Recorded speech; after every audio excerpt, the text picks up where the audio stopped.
Ya todos conocen la historia del Titanic y el desastre ocurrido durante su viaje inaugural desde Southampton a Nueva York.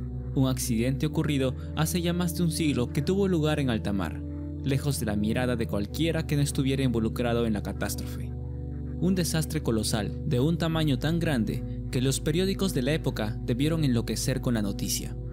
Y lo más importante, cuenta con una superproducción hollywoodense que ha construido en el imaginario popular una versión de los hechos difícilmente modificables para los que hayan visto la película y no hayan indagado más sobre el tema. A lo largo del tiempo, aquel penoso accidente ha sido tema recurrente de teorías de la conspiración, pero en los últimos tiempos esta idea ha aumentado. Primero, por la difusión cada vez mayor de lo que se menciona en el libro La nave de que el Titanic nunca se hundió, de Robin Gardiner. Y segundo, por un documental emitido en la televisión británica que revisaba la validez del hundimiento por choque con iceberg. Así que a continuación te presento 4 teorías conspiranoicas y algo locas sobre el supuesto hundimiento del Titanic.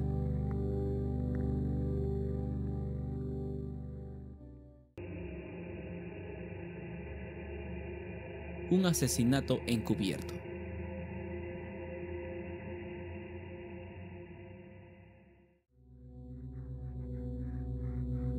Una de las teorías más comentadas es que el Titanic no vivió un accidente, sino que fue provocado a propósito.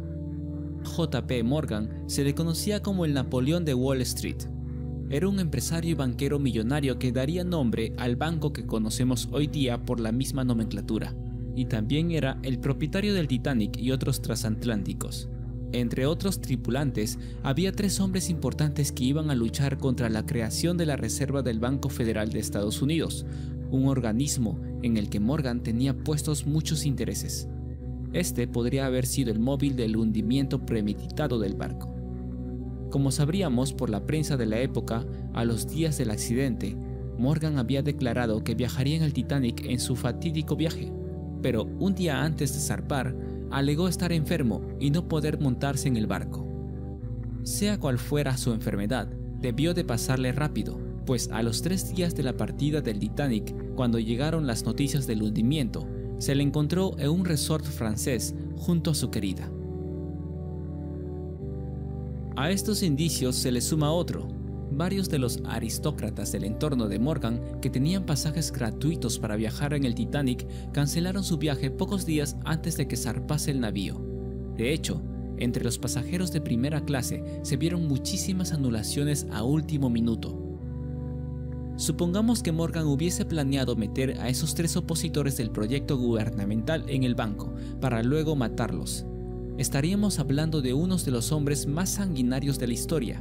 En vez de mandar a sicarios para terminar con ellos en tierra firme, provocó un accidente que acabó con la vida de más de 1500 personas.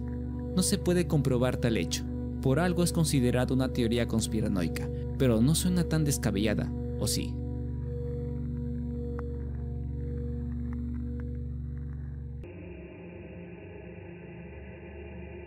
¿Por qué permanecieron cerradas las puertas estancas?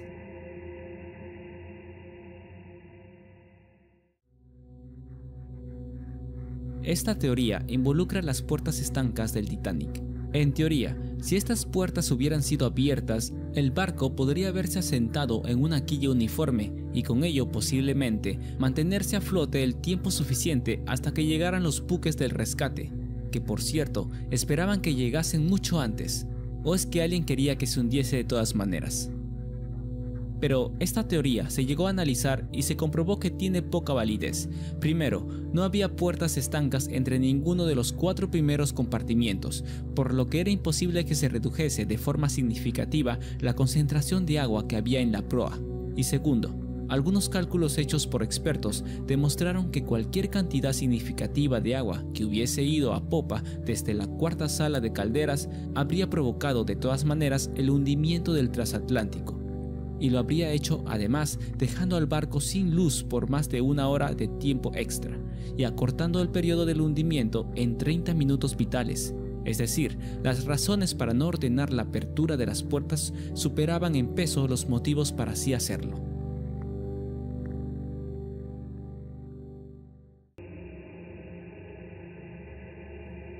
El cambiazo con el Olympic a favor.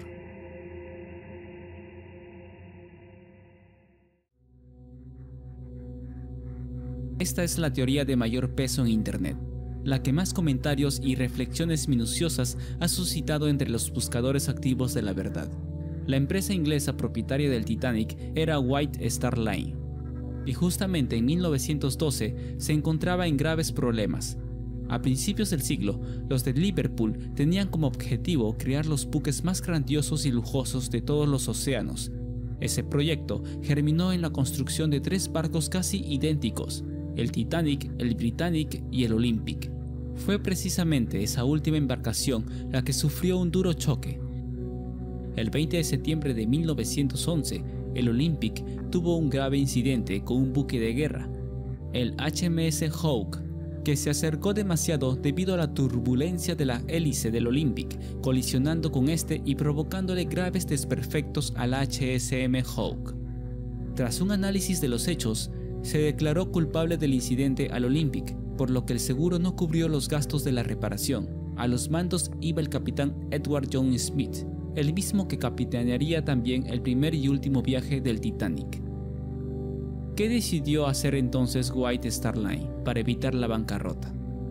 La compañía estaba participada por dinero de Morgan, y se presume que para no salir perjudicados económicamente, decidieron cobrarse el seguro haciendo trampas, la cual era una estrategia no del todo ajena en el mundo de los barcos intercontinentales, pero se llevaría aquí a lo grande, costeando uno de los barcos más costosos de los 7 mares. Olympic y Titanic eran barcos casi gemelos, misma estructura, mismos materiales, mismo aspecto incluso, salvo para el ojo avesado y por los rótulos de ciertos puntos de cada barco. Según esta teoría, promovida por Robin Gardiner, el cambiazo se dio durante su atraco en Belfast. El Olympic tenía que pasar por ese puerto para su reparación, y es ahí donde algunos trabajadores habrían intercambiado los rótulos, los botes salvavidas y otros detalles para hacer pasar al Olympic por el barco que todos conocemos. Así que el falso Titanic partiría en unos días hacia su destrucción segura. Eso especula Gardiner. Es el motivo por el que tanto le costó encontrar trabajadores que quisieran enrolarse al viaje intercontinental, pese a que Reino Unido estaba en medio de una huelga del carbón y había mucha mano de obra parada. Los rumores de los astilleros habrían llegado a la gente de a pie que había decidido pasar de la oferta laboral. Mientras tanto, otro barco, el Californian, perteneciente al holding de JP Morgan y destinado al transporte de mercancías y pasajeros, no tuvo problemas para abastecerse de carbón para realizar un viaje a los Estados Unidos 5 días antes de que partiese el Titanic. Aunque ese barco podría haber llevado a cientos de pasajeros, el navío partió dirección a Norteamérica sin pasajeros, con un cargamento casi exclusivo de mantas y de jerseys y varias herramientas más. ¿Y a dónde fue a parar ese otro buque? Justo a las inmediaciones en las que el Titanic colisionaría más tarde, supuestamente con un iceberg, el Californian se quedó por la zona con los motores encendidos, y su capitán dormía vestido en un sofá del puente en vez de retirarse a su camarote. Más tarde, el Titanic le mandó 3 mensajes al barco, el último de ellos informando sobre su posición. El defensor de la conspiración va incluso más lejos. Es imposible que un iceberg haga quebrar a un barco inquebrantable, según los estándares de la época. Lo que había sucedido en realidad es que en la zona había parado otro carro ultramarino, con las luces apagadas. La rozadura voluntaria con ese otro viejo barco es lo que hizo que el Titanic se hundiera, pero según el plan de la conspiración, algo salió mal.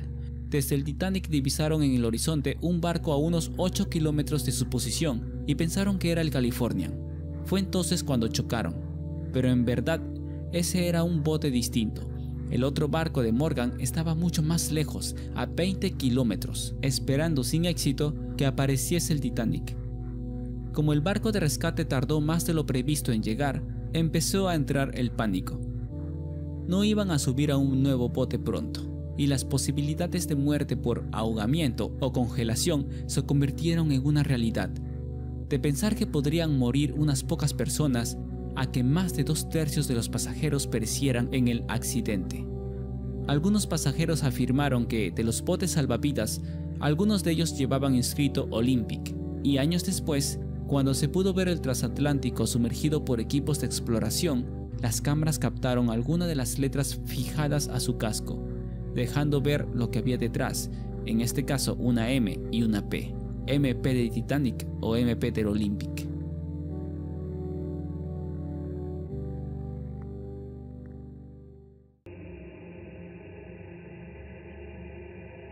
El cambiazo con el Olympic, pero ahora en contra. Esta teoría merece un capítulo aparte. La primera y más importante es que el Titanic y el Olympic no eran exactamente idénticos. Fíjate en los elementos de la imagen que te presento a continuación. En la zona marcada con una línea roja del Titanic, podemos ver el mirador de primera clase que en el barco hundido estaba cubierto con paneles de cristal retráctil. En el Olympic esto estaba descubierto. La distribución de las ventanas de los camarotes, la zona verde, se distribuía de forma distinta en ambos buques. En la zona azul para el Olympic tenemos la cubierta B, mientras que para la construcción del Titanic esa zona se eliminó para construir el restaurante de primera clase. En amarillo, las ventanas en un barco eran redondas y en el otro rectangulares. Todos estos cambios tendrían que haber sido realizados en ambos barcos en un breve espacio de tiempo, y sin que nadie sospechase nada ni viese nada extraño, ni entonces ni después del exhaustivo trabajo del análisis de las aseguradoras, que en la época acabaron pagando $5 millones por el Titanic, una cifra totalmente astronómica y que, aún con eso, fue menor al coste de fabricar el barco, de 7.5 billones. La segunda razón, tal vez la que mejor hay que observar, es que Morgan decidiría llevar a cabo una contienda así. Una respuesta podría ser para cobrarse el seguro, un esfuerzo terrible que condujo a miles de personas a la muerte. Y además, ¿de qué le sirve a tu empresa cobrar el seguro por la destrucción de un segundo barco perfectamente nuevo, en un breve periodo de tiempo? ¿Cuál fue la reputación de la empresa después de matar indirectamente a tantísima gente? Pues tras la reparación, el Olympic siguió circulando por más de 20 años, así como otros de los barcos de la compañía. Pero algunos están convencidos de que nadie que se subiera en alguno de aquellos barcos no llegue a pensar durante largo tiempo en lo que podría pasarle en alta mar.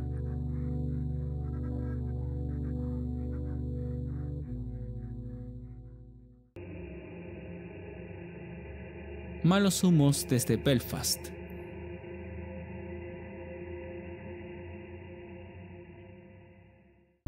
La última teoría, la que se ha defendido en el documental emitido en Channel 4 llamado Titanic: The New Evidence, cuenta que no fue el choque con un iceberg lo que causó el trágico hundimiento del transatlántico, sino un fuego en las calderas que se habría iniciado incluso antes de abandonar los astilleros de Belfast.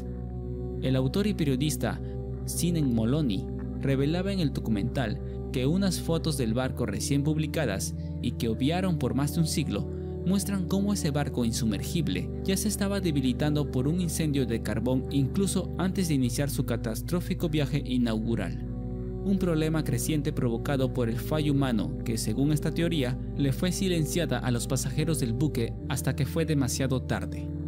Esta teoría defiende que el impacto contra el iceberg no habría causado un efecto tan devastador si no fuese porque, en una coincidencia letal, el golpe se produjo en la zona de la embarcación que había sido debilitada por el fuego. Como se defendía también en su momento, la fortaleza del Titanic se basaba en varios sistemas de seguridad, y solo un accidente en el que se acumulasen varias incidencias podrían provocar su hundimiento. Todas las miradas vuelven al empresario Morgan y su cancelación de último minuto.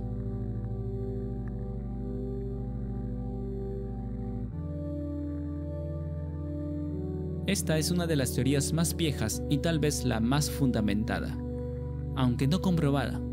Tal vez haga un video detallando aún más sobre esta hipótesis del fuego de las calderas, porque es la más confiable de todas las anteriores que acabo de mencionarte. Gracias por tu atención, y si te gustó mi video regálame un like y un comentario sobre tu opinión al respecto. Suscríbete a mi canal y activa la campanita para que YouTube te notifique cuando suba un nuevo video. Saludos y que tengas una estupenda semana. Hasta el próximo video. Hasta luego.